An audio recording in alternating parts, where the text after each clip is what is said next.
Bakit niyo ba ginagawa ito, ma'am? Tatapatin kita, Ising.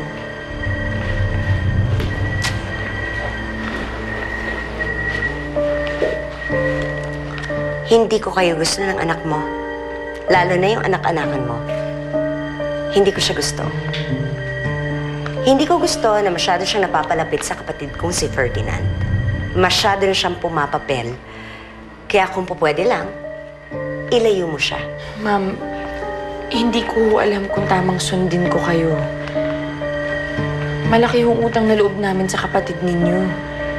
Siya ang dahilan kung bakit nakalaya ako.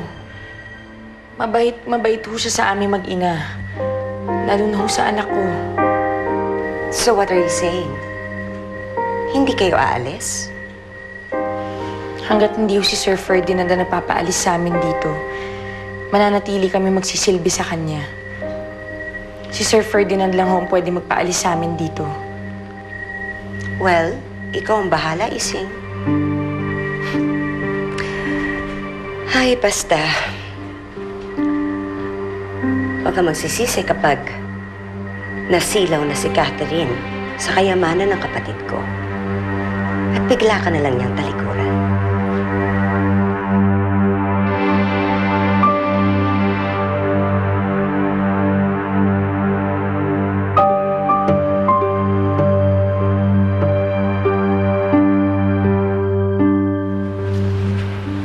Anak, usapan naman natin yung nangyari kanina. Wala na yun eh. Okay na po. Pasensya din po kanina.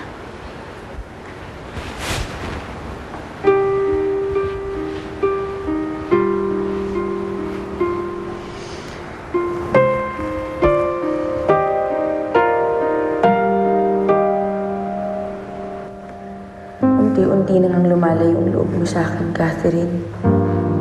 Paano pa kaya pag nagtagal tayo dito? Ikaw ang nagbigay ng halaga sa buhay ko simula nang mawala ang anak ko.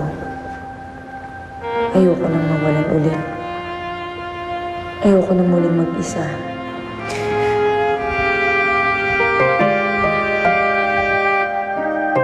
Hindi ko kakayanin kapag iniwan mo ko, anak.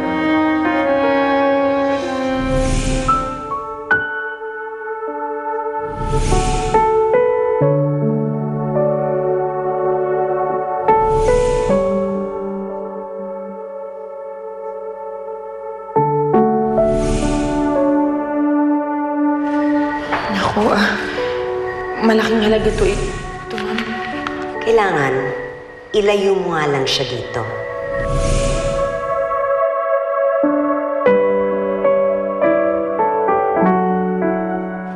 Ma'am Amara? Ising, may sasabihin ka ba?